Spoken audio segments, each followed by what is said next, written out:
और दिनों के बाद चाय पिए। मैं ये चाय का नशा छोड़ना नहीं चाहती थी, लेकिन इस वक्त ने मुझसे छुड़वा दिया। यहाँ मिल नहीं रही है मुझे। बेटे जी, last part of the chapter.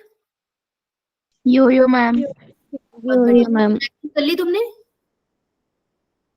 Ma'am क्या बोल रहे हो? मसल कॉन्ट्रैक्शन कर ली?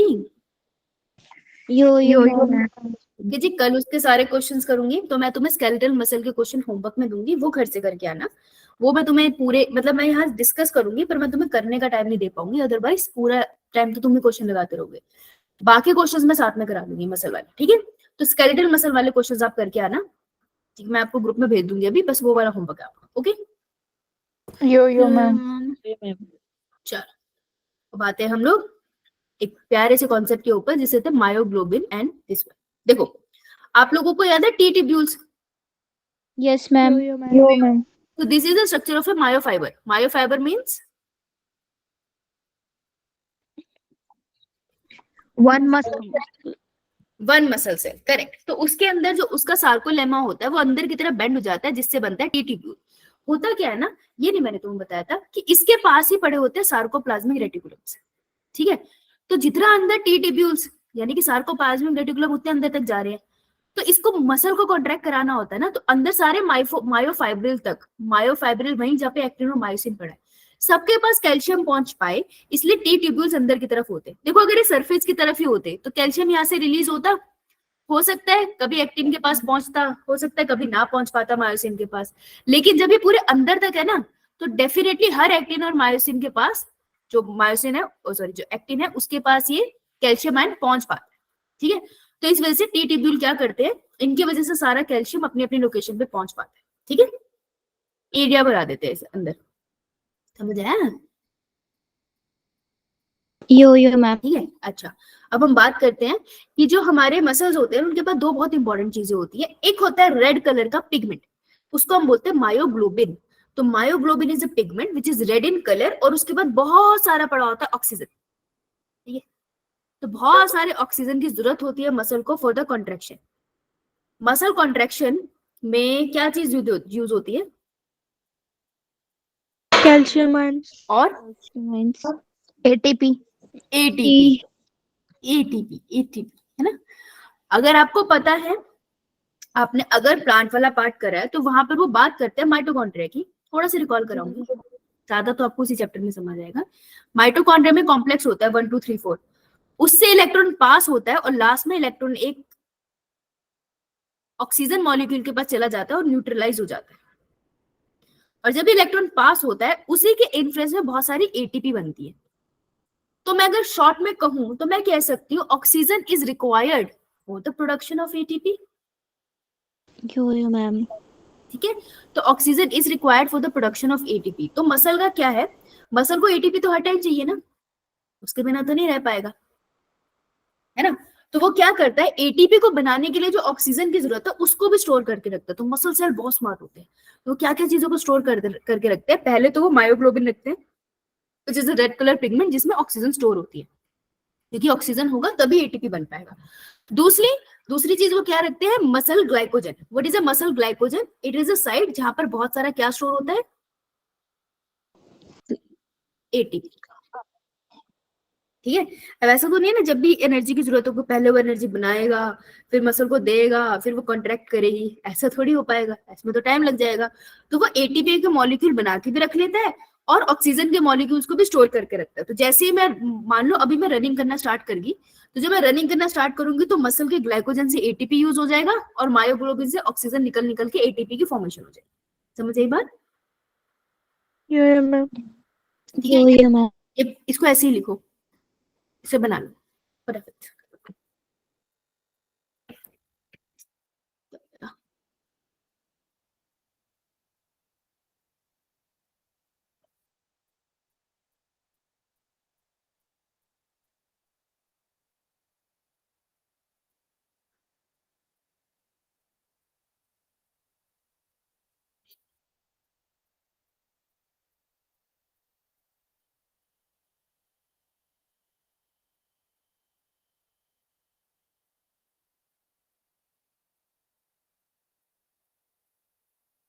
केमिस्ट्री में वेस्पर थ्योरी चल रही है आपकी?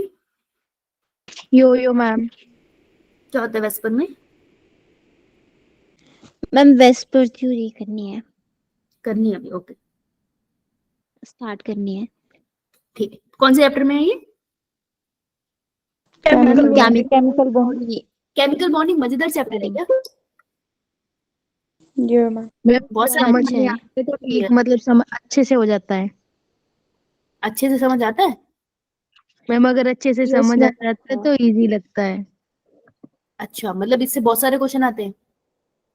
यो मैम, मैम इसमें डिफरेंट डिफरेंट स्ट्रक्चर्स होती हैं, जैसे लीनियर वगैरह ऐसे अलग अलग होती हैं। मैम इसमें से हाइब्रिडाइजेशन वगैरह आती है ना। अच्छा ठीक है, गॉट इट, याद आ गया मुझे वेस्पर थ्योरी। एक वो भी होता था ना यार, ऐसे एरो बनाते रहते थे, कौन सा स्पिन होगा, स्पिन निकालते थे। Hybridisation, energy energy band diagram. Energy, हाँ एनर्जी डायग्राम, हाँ ठीक है गॉट इट। व्हेन नहीं कोई, ठीक है चलो ये लिख लिया। यो मैम। Yo ma'am. तो this is a muscle fibre. Muscle fibre दिख रहा है आपको? मसल फाइबर्स के अंदर आपको एक मसल फाइबर दिखा रहे हैं, तो आपको दिख रहा है ग्लाइकोजन के ग्रैन्यूल्स।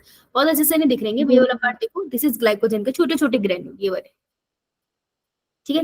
ग्लाइकोजन के ग्रैन्यूल है इसके पास, और इसके पास मसल फाइबर्स है। और ये रहा मायोग्लोबिन।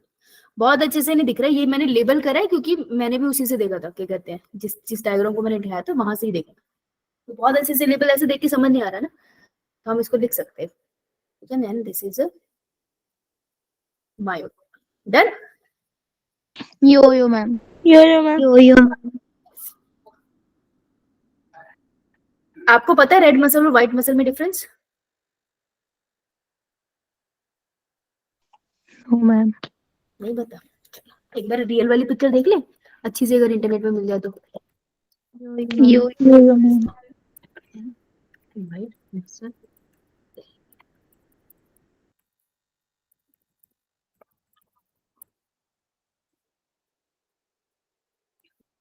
रियल पिक चाहिए अंकल हमें।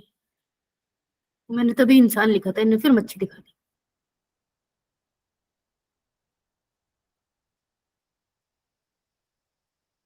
मच्छी देखिए कभी?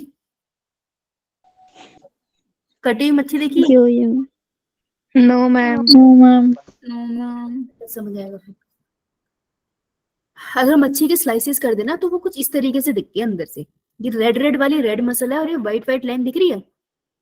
यो मैम। देखने में डिफरेंस यो दिखाई मैम। देता है, this is a white muscle, ठीक है। हमारी बॉडी में भी रेड मसल्स और व्हाइट मसल्स होती है, ओके। तो उसी का डिफरेंस हम अब करने वाले हैं। ये एक्चुअल पिक्चर है, देखो, रेड रेड वाली रेड मसल्स, अरे व्हाइट मसल्स। ऐसा नहीं है व्हाइट मसल के पास ब्लड सप्लाई नहीं है, ब्लड सप्लाई सबके पास है, लेकिन मसल का कलर व्हाइट है, okay. Yo ma'am. Yo ma'am. तो what are red muscle? Red muscle वो होती है जिसके अंदर बहुत सारा मायोग्लोबिन, मायोग्लोबिन क्या था? Red pigment. वो स्टोर हो रहा था ऑक्सीजन। हाँ, रेड कलर का पिगमेंट। तो मायोग्लोबिन जिसमें ज्यादा, वो ऑब्वियसली रेड दिखेगी ना। तो ये क्वेश्चन बन सकता है कि रेड मसल को रेड क्यों बुलाते हैं, क्योंकि इसमें बहुत सारा मायोग्लोबिन होता है, ठीक है। तो red muscles are the one जिसके पास बहुत सारा मायोग्लोबिन पिगमेंट होता है। इसमें मायोफिब्रिल्स कम होते हैं। मायोफिब्रिल्स क्या होते थे?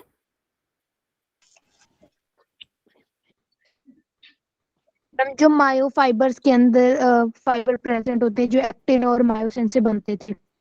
शाबाश, जिसको नहीं दिमाग में आया ना उसको याद करने की जरूरत है। मायोफाइबर, मायोफाइबर के अंदर जो पैरेलली अरेंज पार्ट्स थे उन्हें मायोफिब्रिल कहते थे।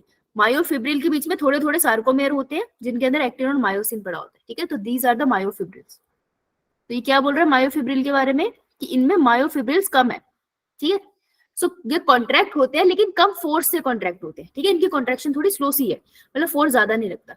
मेनली इनमें कौन सी वाली रेस्पिरेशन होती है? इनमें मेनली एरोबिक रेस्पिरेशन होती है। एरोबिक, एरोबिक रेस्पिरेशन मतलब respiration in the presence of oxygen. क्यों? क्योंकि मायोग्लोबिन के पास बहुत सारा ऑक्सीजन है, तो ऑक्सीजन के प्रेजेंस में ये रेस्पिरेशन करते हैं। जब भी हम कहते हैं कोई मसल सेल रेस्पिरेशन करता है, उसका क्या मतलब होता है? जनरेट एनर्जी बाय ब्रेकिंग, किसको ब्रेक करेगा? एटीपी। एटीपी। एटीपी। हाँ, तो ये एटीपी की ब्रेकेज करते हैं in the presence of oxygen. इसलिए हम कहते हैं इसमें मेनली एरोबिक रेस्पिरेशन होती है। मेनली एनारोबिक भी हो जाती है अगर ऑक्सीजन की कमी हो जाए तो, ठीक है। लेस सार्कोप्लाज्मिक रेटिकुलम, इसमें सार्कोप्लाज्मिक रेटिकुलम भी कम है, तो क्या और कम होगा इसके अंदर? सार्कोप्लाज्मिक रेटिकुलम क्या स्टोर करता है?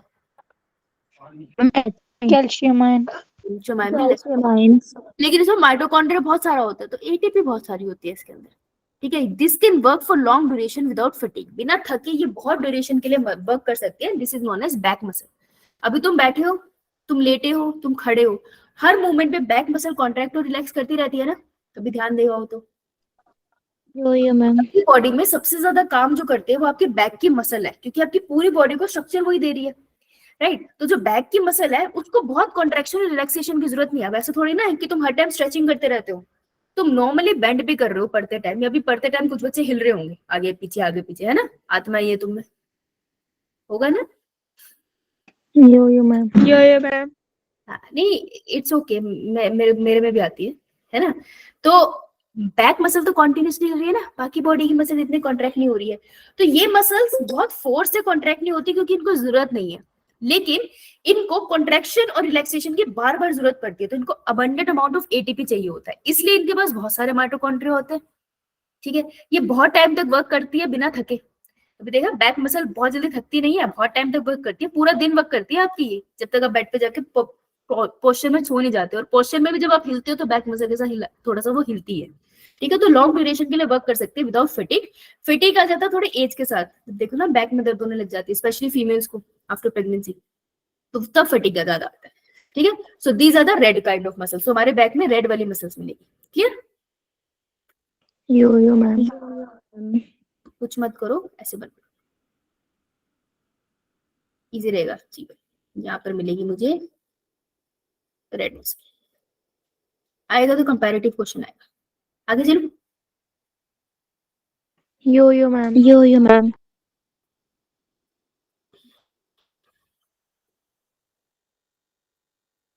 व्हाइट मसल कहाँ गई? व्हाइट मसल दिखा नहीं है, मुझे लिखवाना पड़ेगा क्या? ओके ठीक है। अब व्हाइट मसल में चीजों को थोड़ा ऑपोजिट कर दो, तो बताओ व्हाइट मसल में क्या क्या पॉइंट बनेंगे। सबसे पहले मायोग्लोबिन क्या होगा, इसमें एब्सेंट होगा। लेस होगा। लेस मायोग्लोबिन, बेटा मायोग्लोबिन तो होगा लेकिन लेस होगा, ठीक है। तो व्हाइट मसल में first thing would be less myoglobin, okay. और इसमें कॉन्ट्रैक्शन प्रॉपर वाली होती है, तो ऐसा नहीं होती कम कॉन्ट्रैक्शन होगी, तो इसमें लेस मायोग्लोबिन है, यानी कि इसका कलर थोड़ा व्हाइट होगा, इसीलिए व्हाइट होते हैं क्योंकि इसमें कम अमाउंट ऑफ मायोग्लोबिन है। सेकंड पॉइंट, मायोफिब्रिल्स ज्यादा होंगे। मोर मायोफिब्रिल। मोर मायोफिब्रिल्स। फिब्रिल्स। तो मेन काम इसका क्या होगा अगर मैं बोलूं, क्या लगता है? बहुत सारे मायोफिब्रिल है, मतलब बहुत सारे एक्टिन और मायोसिन है, मतलब इसका मेन काम क्या होगा? कॉन्ट्रैक्शन और रिलैक्सेशन। यस, शाबाश, तो लिखो। सो दे हैव मोर मायोफिब्रिल्स, ठीक है, और इनमें लेस मायोग्लोबिन है। Third point, anaerobic respiration. Anaerobic respiration.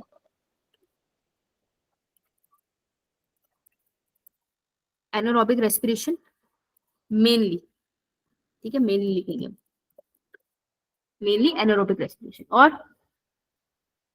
मोर माइटोकॉन्ड्रिया, मोर सार्कोप्लाज्मिक रेटिकुलम। मोर सार्कोप्लाज्मिक रेटिकुलम, यस, कैल्शियम की ज्यादा जरूरत होगी ना हमें, तो इसमें हम लिखेंगे मोर सार्कोप्लाज्मिक रेटिकुलम, मोर सार्कोप्लाज्मिक रेटिकुलम, पूरा लिखना, ठीक है।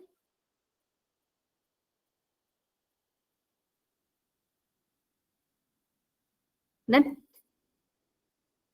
yes ma'am. easily can get fatigue, इनमें जल्दी से थकावट हो सकती है, और जब थकावट होती है तो इसमें क्या प्रोड्यूस होता है? Lactic acid. हाँ, लैक्टिक एसिड, तो लैक्टिक एसिड प्रोड्यूस करने लग जाएगी। और लेस नंबर ऑफ माइटोकॉन्ड्रिया। वैसे माइटोकॉन्ड्रिया का ना ज्यादा फर्क नहीं होता, तो मैं वो पॉइंट रहने देती हूँ, ठीक है, कि एनर्जी की जरूरत तो सबको होती है, तो माइटोकॉन्ड्रिया का फर्क ना रखो, ओके।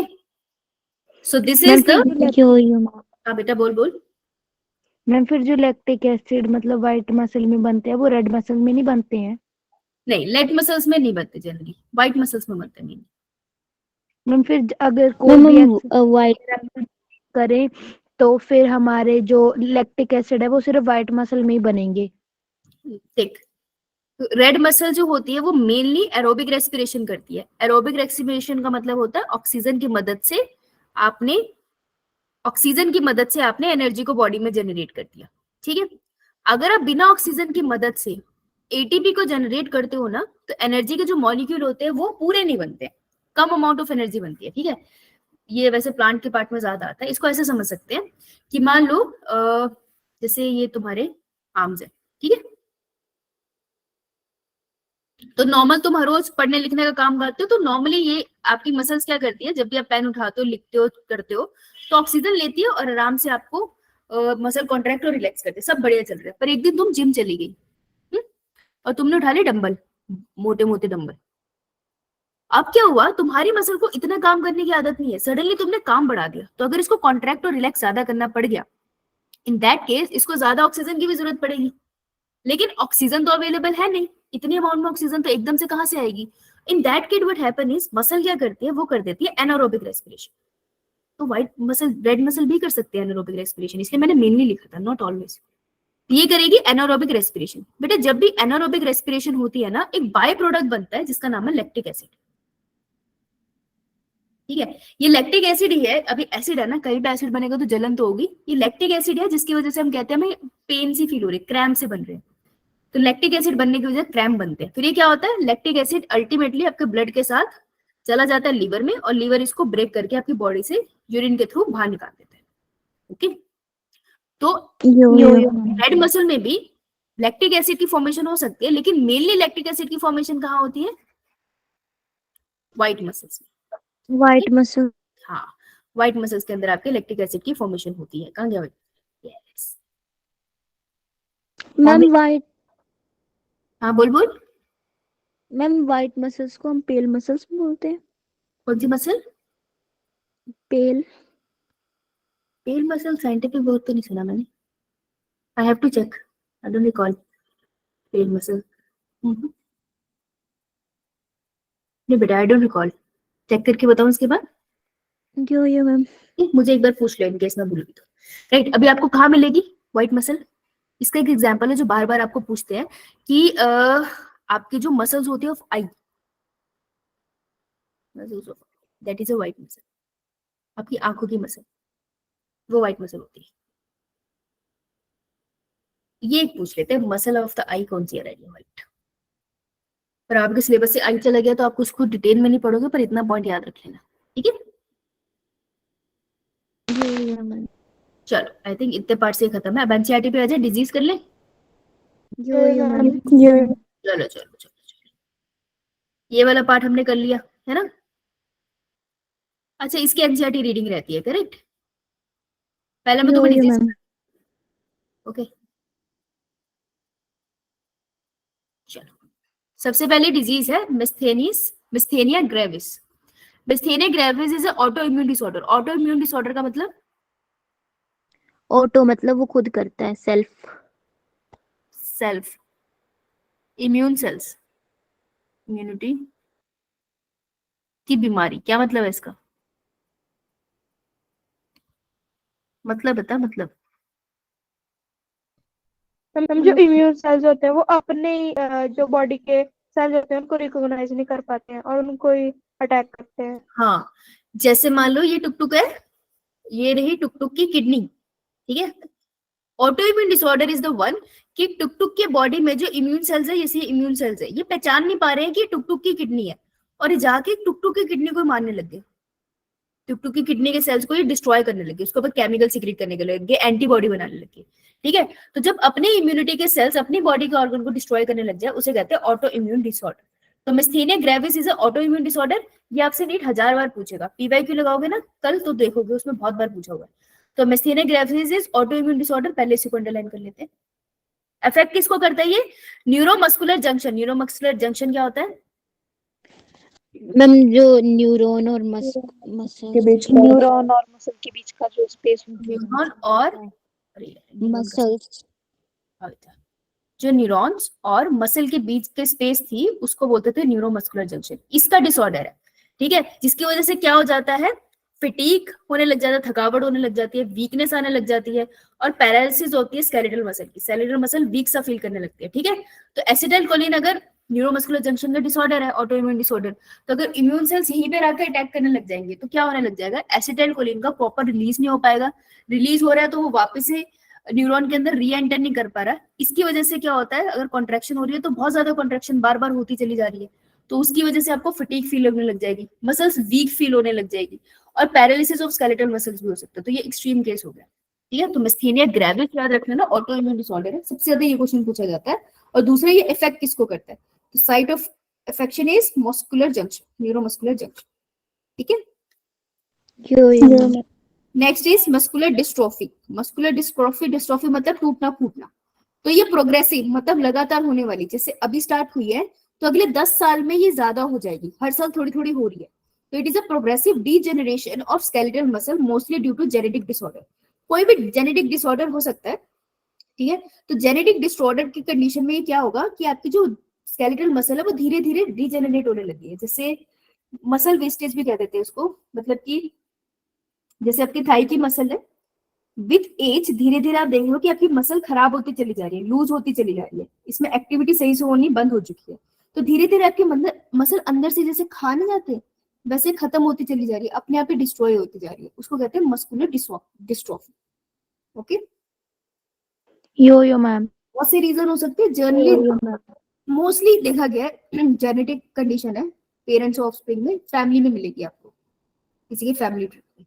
Next, tetany. टिटेनी तो आपने सुना होगा कि अगर आप कहीं गिर जाओ, है ना, कहीं जंग वाली चीज से अगर आपको कोई ब्लेड है या फिर आपको कहीं पे थोड़ी खरोच भी लगी है, तो अगर वो मेटल का सरफेस था और उसमें जंग लगा हुआ था, जंग समझते हो ना, येलो येलो सा यस मैम।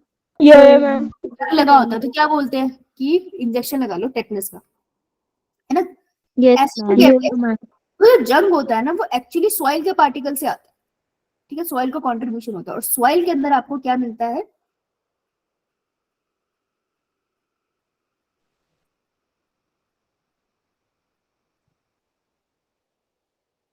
यार एक सेकंड, क्या बोल रहा हूँ, एक मिनट देखिए।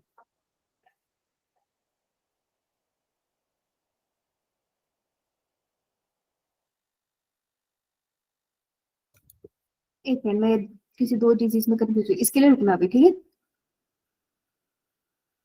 बेटा, इसके लिए रुकना जरा, मैं कहीं कंफ्यूज हो गई, यो नीचे आ रही हूँ मैं, ठीक है, इसके लिए भी रुकना। यार कौन सी बीमारी सोच रही है, मेरे दिमाग में भूल गया, गलत बोल रही हूँ, रुक जाओ, इसके लिए रुकना। यो एरिथ्राइटिस तो तुमने सुना होगा घर में, कभी बूढ़े बुजुर्गों को जनरली सुना होगा आपने। तो एरिथ्राइटिस में क्या होता है, इन्फ्लेमेशन ऑफ जॉइंट्स हो जाता है, ठीक है। एरिथ्राइटिस भी एक्चुअल में आपके जेनेटिक लेवल पे होती है, it is also auto immune disorder. तो ये भी फैमिली के अंदर पास ऑन होता है, फैमिलीज में चलता चला जाता है। अब एरिथ्राइटिस में जॉइंट्स में पेन होती है, जैसे बाजू में जॉइंट हो गया, ठीक है, आपके घुटनों में जॉइंट हो गया, लेकिन जनरली जो बॉडी का पूरा वजन होता है वो किसके ऊपर डल रहा होता है, पैरों के घुटनों के हाँ, पैरों legs में। के ऊपर, है ना। तो जनरली घुटनों में आप कॉमन सुनोगे कि घुटनों में बहुत दर्द हो रहा है, तो वो एक्चुअली एरिथ्राइटिस होता है, that is inflammation of the joints. तो उसका कॉमन सा एक सिम्टम है कि घुटनों में दर्द हो रहा है, ठीक है जी। यो मैम। तो ये वाली बीमारी जो है ये जॉइंट से रिलेटेड आती है, क्योंकि हमने स्केलेटल सिस्टम में पढ़ा है ना, तो ये उसकी बात करते हैं। ऑस्टियोपोरोसिस, ऑस्टियोपोरोसिस, ऑस्टियो मतलब बोन्स। बोन, बोन से पोरोसिस मतलब पोर्स, पोर्स मतलब होल्स, छोटे छोटे छेद, होल। हाँ शाबाश। तो ऑस्टियोपोरोसिस का मतलब होता है, पहले तो ये एज रिलेटेड डिसऑर्डर है, जैसे जैसे एज बढ़ती जाएगी वैसे वैसे ये जनरेट हो सकता है। किससे कैरेक्टराइज होता है, by decrease bone mass and increase chances of fracture. जैसे कि जैसे फीमेल होती है, स्पेशली सबसे ज्यादा फीमेल्स में देखा जाता है कि जब फीमेल्स होती है उनकी बोन स्ट्रांग होती है क्योंकि उसमें कैल्शियम होता है। लेकिन विद टाइम, जैसे हम कहते हैं ना 30 की एज क्रॉस होगी फीमेल की, तो कैल्शियम का अमाउंट स्टोर होना बंद हो जाता है, ज्यादा कैल्शियम स्टोर नहीं होता। तो 30 के बाद जो फीमेल की बोन है वो पतली होती चली जाती है। कभी अगर आपने बॉर्नवीटा की एड सुनी है ना, तो वो भी बोलते हैं, आपने कभी तापसी यस पन्नू मैम। वो बोलती है 30 की बोन डेंसिटी कम होती जाती है। तो वो हॉर्लिक्स ऐसा करता है या नहीं वो मुझे नहीं पता, लेकिन बोन डेंसिटी एक्चुअली में कम हो जाती है नेचुरली। क्यों, क्योंकि लेवल ऑफ एस्ट्रोजन डिक्रीज होता चला जाता है। तो 30 के बाद लेवल ऑफ एस्ट्रोजन डिक्रीज होता जाएगा, तो बॉन्ड डेंसिटी कम होती जाएगी। कैल्शियम के साथ एक रिलेशनशिप है, तुम्हें पूरा रिलेशन नहीं जानना। तो क्या होगा, एक टाइम आएगा जब बोन्स में आपको छोटे छोटे छेद दिखने लग जाएंगे। ठीक है, ये छेद दिख रहे हैं आपको बीच बीच में, इसको हम कहते हैं ऑस्टियोपोरोसिस। अब सोचो किसी की हड्डी पतली है और उसमें छेद भी हो गए, तो वो और वीक होगी ना। यो मैम। कोई ओल्ड पर्सन अगर गिरता है या गिरती है तो उनकी हड्डी टूटने के चांसेस ज्यादा होते हैं, क्योंकि हड्डियां उनकी कम मजबूत होती है। इसलिए उनको कहा जाता है आपको ज्यादा दूध पीने की जरूरत है, ये कैल्शियम सप्लीमेंट्स खाने की जरूरत है। तो जैसे अगर तकरीबन सबकी मम्मी, आप में से छोटे हो, शायद आपकी सबकी मम्मी 30 से ऊपर होगी, तो उन सबको दूध पीने की और एक्स्ट्रा कैल्शियम खाने की जरूरत है, चाहे वो टेबलेट की फॉर्म में या किसी भी फॉर्म में ले, पर दे नीड एक्स्ट्रा कैल्शियम, क्योंकि नॉर्मली नेचर में ही है कि धीरे धीरे हड्डियां पतली होती चली जाती है, क्योंकि एस्ट्रोजन का लेवल गिरता चला जाता है। ठीक है, यो मैम। सबकी मदर को कैल्शियम खाने की जरूरत है, मेरी मदर को भी खाने की जरूरत है, लेकिन मेरी मम्मी छोले भटूरे से ही खुश है, तो छोड़ो।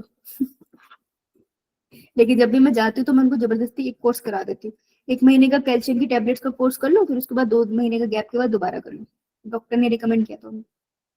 तो फिर भी वो छोले भटूरे ही खाते हैं। तो चलो, नेक्स्ट इज गाउट। गाउट मैंने तुमको जब पीवाईक्यू कराया था पिछले चैप्टर का या किसी में, वहां पर गाउट आया था, मुझे याद नहीं आ रहा है, पर गाउट तो आया। Yes ma'am. It is inflammation of the joint due to accumulation of uric acid crystal. Urine वाले चैप्टर में है। आपकी बॉडी में सब बनता है, यूरिया भी बनता है, अमोनिया भी बनता है, यूरिक एसिड भी बनता है। ठीक है, आपकी बॉडी में हर तरीके का वेस्ट बनता है। मेजर वेस्ट जो बनता है वो यूरिया बनता है, अमोनिया जो बनता है वो यूरिया में चेंज हो जाता है, थोड़े थोड़े यूरिक एसिड भी बनते हैं। अब यूरिक एसिड देखो क्या हो गया कि वेस्ट मटेरियल यूरिक एसिड जा जाके जॉइंट्स में इकट्ठा हो रहा है। अब जॉइंट्स में अगर छोटे छोटे पत्थर इकट्ठे हो जाएगा तो वहां पे सूजन तो होगी ना, यस वहां पे मैम। इम्यून सेल्स भी आके लड़ाई करेंगे तो सूजन क्रिएट हो जाएगी। तो inflammation of the joint due to accumulation of uric acid crystal is known as gout. ठीक है जी, एरिथ्राइटिस और गाउट में कंफ्यूजन मत कर देना। Yo ma'am. ठीक है, एक बार समरी बढ़ा दूं। Yo ma'am. Movement is an essential feature of all living being. हर एक भी लिविंग बीइंग में मूवमेंट होती है। क्या हर लिविंग बीइंग में लोकोमोशन होती है? No ma'am. देख लो, locomotion not common in all living being. पूछ सकता है नीट, क्योंकि मूवमेंट को स्पेसिफिकली लिख रहे हो। तो किसमें लोकोमोशन नहीं दिखने को मिलेगी? फॉर एग्जाम्पल प्लांट्स, है ना। मेरे सुबह आम का पेड़ मेरे घर के पास था, रात को घर के पास था, सुबह उठी तो 2 पहाड़ी छोड़ के चला गया नाराज होके। ऐसा तो नहीं हुआ ना कभी? No ma'am. पता भगवान करे ना कर पाए, तो पता चला मेरे साथ में जो कोकोनट के ट्री लगे हैं और सुबह उठ के मेरे रूम के बाहर खड़े हो कि उठ जा सुबह हो गई, तोबा, सीधी मृत्यु हो जाएगी मेरी तो। प्रोटोप्लाज्मिक स्ट्रीमिंग, प्रोटोप्लाज्मिक स्ट्रीमिंग का मतलब होता है सेल के अंदर जो साइटोप्लाज्म है प्लस न्यूक्लियोप्लाज्म है वो गोल गोल घूमता है, that is protoplasm. Protoplasmic streaming, ciliary movement, surface के ऊपर जैसे फ्लोपियन ट्यूब के ऊपर सिलिया होता है उसकी मूवमेंट। मूवमेंट्स ऑफ फिन, मछलियों में फिन होती है। हमारी टांगे बाजू लिम्स और विंग्स, पंछियों के wings are some form exhibited by animals. ये कुछ फॉर्म्स है जो एनिमल्स ने एग्जिबिट कर रखे हैं फॉर द मूवमेंट। ठीक है, मूवमेंट बोलेंगे हम। A voluntary movement which causes the animal to change its place, ऐसी मूवमेंट जो वॉलेंटरी है अपनी चॉइस से, ठीक है, जो एनिमल की जगह बदल देती है, ऐसी मूवमेंट को अपन क्या बुलाते हैं? लोकोमोशन। हाँ, लोकोमोशन ही बोला है। ठीक है, समरी इंपॉर्टेंट होती है, समरी में बहुत सी चीजें पता चलती है, और कोई ऐसी लाइन लिखी होती है जो जनरली टेक्स्ट में नहीं मिलती। Animal move generally in search of food, shelter, mate, breeding ground, better climate and to protect themself. इतना हमें पता है एनिमल क्यों मूव कर रहे हैं। The cells of the human body exhibit amoeboid, ciliary and muscular movement. Amoeboid movement कौन show करता है मेरी बॉडी में? आरबीसी। WBC। आरबीसी कब से करने लगे हुए? आरबीसी अपना स्ट्रक्चर चेंज नहीं करते, आरबीसी स्ट्रक्चर चेंज करेगा उसका डिजीज नहीं हो जाएगी उसको। Sickle cell anaemia structure change की होती है, आरबीसी WBC करते हैं सिर्फ स्ट्रक्चर। ठीक है, और मोनोसाइट्स। सिलियरी मूवमेंट कौन शो करता है? चेक किया के अंदर सीलिया लगा हुआ है, आपके फलोपियन ट्यूब में सीलिया लगा हुआ है। और मस्कुलर मूवमेंट तो पूरी बॉडी करती है, हड्डी के साथ जो मसल्स लगी है। Locomotion and many other movement require coordinated muscular activity. कोई भी मूवमेंट है उसमें आप चाहते हो, अगर मूवमेंट करना चाहते हो तो मसल की कोऑर्डिनेशन होती है। जैसे मैं हाथ मूव कर रही हूँ तो मेरी ह्यूमरस के पास की मसल मूव कर रही है, मेरी रेडियस अल्ना के पास की मसल मूव कर रही है ना। जब मैं लिख रही हूँ तो मैं कार्पल, मेटाकार्पल, फिलेंजिस की मसल्स मूव कर रही हूँ, तो देखो कोऑर्डिनेटेड मूवमेंट है ना सारी, सिर्फ मुझे लिखने के लिए। बात समझ आई? हो तो नहीं गई? ये मैं no ma'am. Type of muscles are present in a body. फिर ऐसे पूछ लेगा कितनी मसल्स है हमारी बॉडी में। बेटा 3 टाइप की मसल्स है हमारी बॉडी में। पहली skeletal muscle, Skeleton muscles, दूसरी smooth muscles, smooth muscles, smooth muscle मध्य के लिए निकाल लिखी है।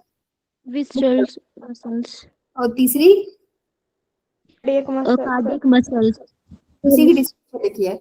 स्केलेटल मसल कैसी होती है? स्ट्राइएटेड होती है, वॉलेंटरी होती है। विसरल मसल कैसी होती है?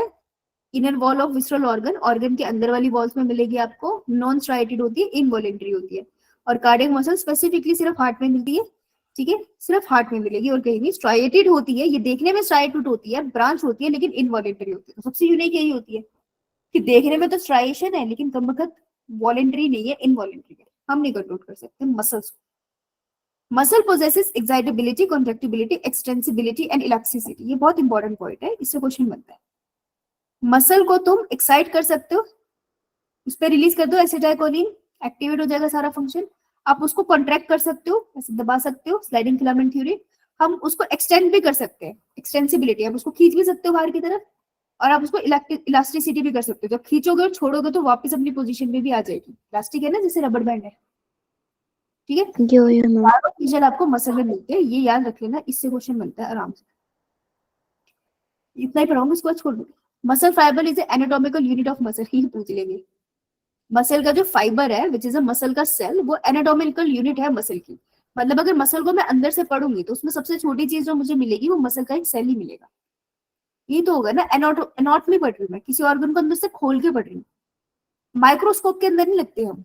कोई भी ऑर्गन है, अगर बाहर से पढ़ रही हूँ तो मॉर्फोलॉजी, उसको मैंने काट दिया। अंदर से पढ़ रही हूँ तो एनाटॉमी, मैंने उसको माइक्रोस्कोपिक स्लाइड के नीचे लगा दिया तो वो अलग हो गया, ठीक है। फिर वो साइटोक्सिस, बहुत सारी ब्रांच आ जाएगी।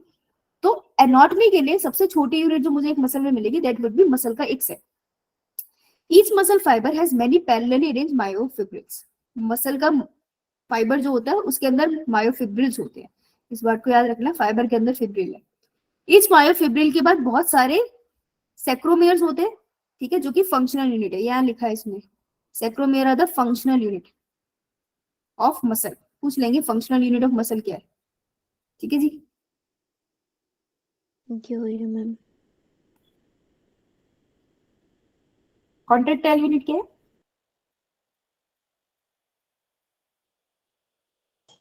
क्या बोल रहे हो? myofibrils, कॉन्ट्रेक्टाइल यूनिट क्या है? Myofibrils, कहाँ लिखवाया था मैंने तुमको, इसमें लिखवाया ना मैंने? yes ma'am. Contractile unit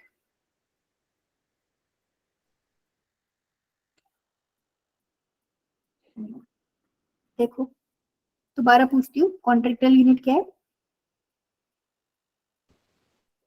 sarcomere, sarcomere, sarcomere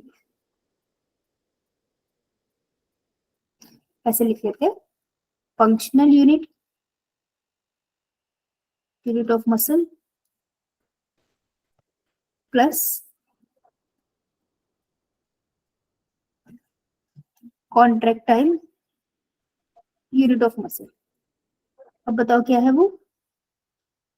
sarcomere, sarcomere, sarcomere, सेक्रोमेयर नहीं है ये, ऐसे यार सार्कोमेयर लिख, इसको ऐसे ही लिख लो, ठीक है। वो है उस लाइन में बीच में, तुम्हें कंफ्यूज करती है। कैरेक्टरिस्टिक फीचर, अच्छा याद करो यार, फर्स्ट चैप्टर का लिविंग बॉडी। कैरेक्टरिस्टिक फीचर और डिफाइनिंग फीचर। डिफाइनिंग फीचर या कैरेक्टरिस्टिक फीचर कौन सा होता है जिसमें कोई एक्सेप्शन नहीं होती?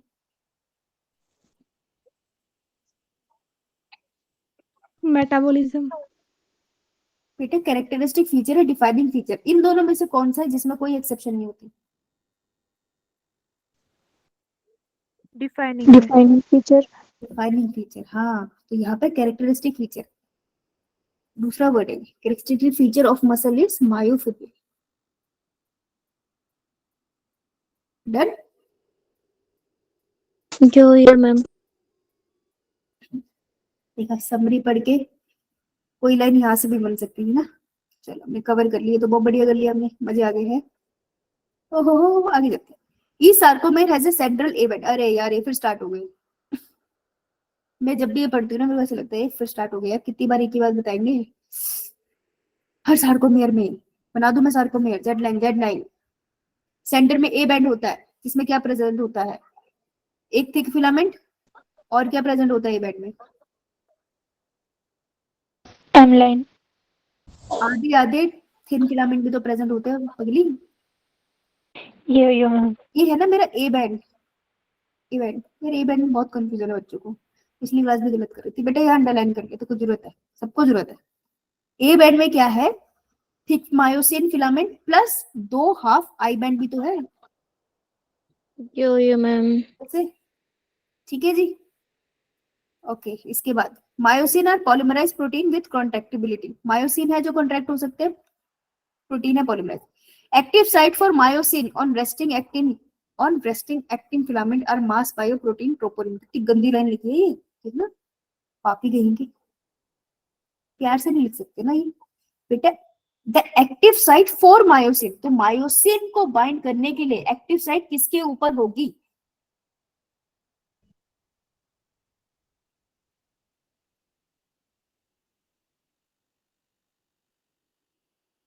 मायोसिन को बाइंड करवाना है तो वो बाइंड करने के लिए एक्टिव साइट किसके ऊपर होगी, एक्टिन के ऊपर। एक्टिन के ऊपर होगी। तो myosin the active site for myosin, myosin के लिए है तो मायोसिन के ऊपर थोड़ी होगी, मायोसिन के लिए ही है तो मायोसिन के ऊपर थोड़ी होगी, वो तो एक्टिन के ऊपर होगी। तो 4 को अंडरलाइन कर लो, पढ़ते टाइम इस पे ध्यान देना है। तो मायोसिन के लिए एक्टिव साइट होगी एक्टिन के ऊपर, और एक्टिन के ऊपर जो साइट पड़ी है वो किसने छुपा रखी है, प्रोपोनिन। प्रोपोनिन, ये लिखा है। मायोसिन हेड कंटेन, मायोसिन के हेड पे क्या क्या होता है, एटीपीएज, और ATP binding. ATP binding site और एक्टिव साइट होती है एक्टिन के लिए, 3 चीजें होती है ना। मोटर न्यूरॉन, मोटर न्यूरॉन क्या करता है, सिग्नल कहाँ लेके जाता है, टुवर्ड्स सेंट्रल नर्वस सिस्टम और away from central nervous system. Away from किसकी तरफ लेके जाता है, किसकी तरफ सिग्नल लेके जा रहा है माता,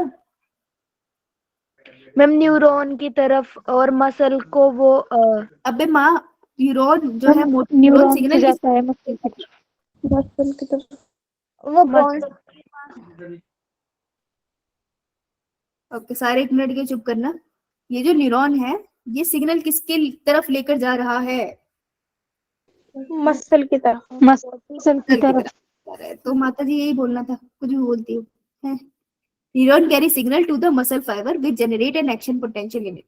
वो एसिटाइल कोलिन की वजह से एक्शन पोटेंशियल जनरेट हो जाता है। सिंपल सा मतलब है सोडियम अंदर भाग के आ गए, सोडियम अंदर भाग के आ गए तो क्या रिलीज करा देंगे, कैल्शियम आयन। से कैल्शियम आयंस। इसमें से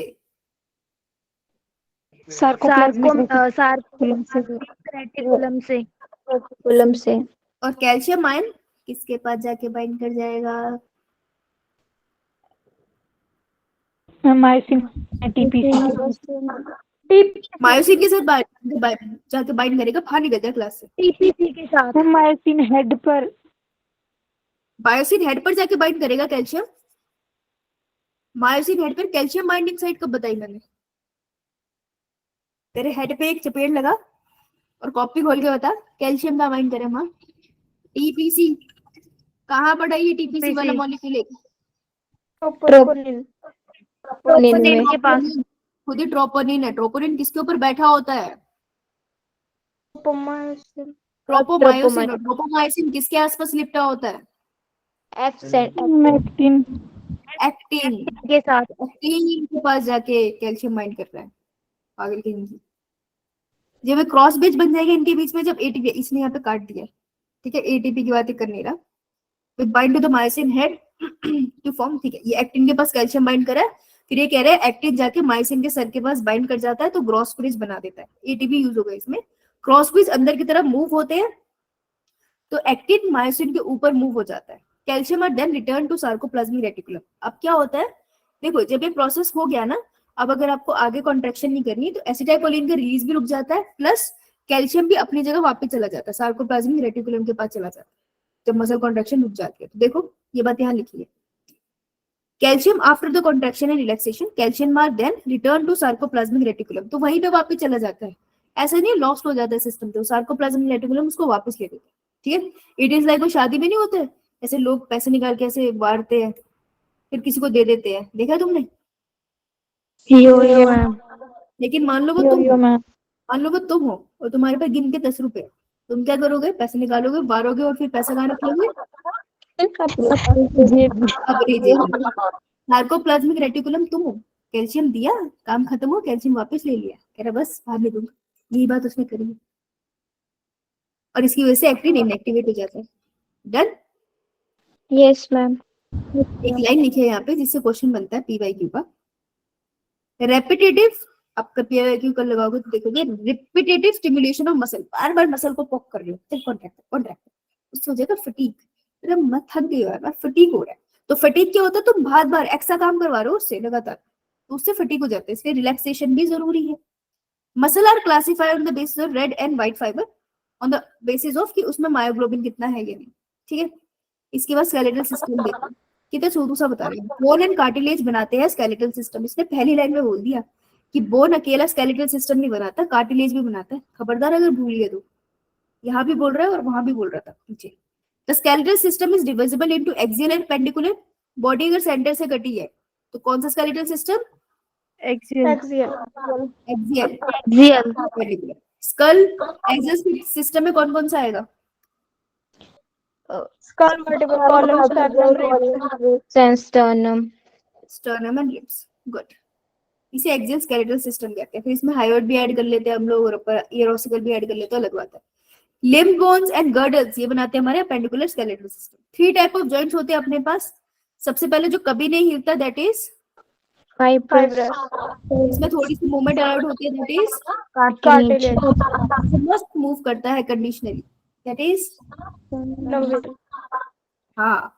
तो synovial joint allow considerable movement, considerable movement को अंडरलाइन कर लो कि दोबारा लिख रहा है, देखो एनसीईआरटी में टेक्स्ट में भी लिखा, यहाँ भी लिखा, मतलब ये लाइन इंपॉर्टेंट होगी ना, तो समरी की लाइन इंपॉर्टेंट होती है। And therefore play a significant role in locomotion. तो साइनोवियल जॉइंट से सबसे इंपॉर्टेंट जॉइंट्स होते हैं, इससे बहुत क्वेश्चन आते हैं। ओके जी, यो मैम, ठीक है बेटा, done for today. Now we will meet and will do questions. मैं स्केलेटल मसल के क्वेश्चन भेजूंगी, वो करके आने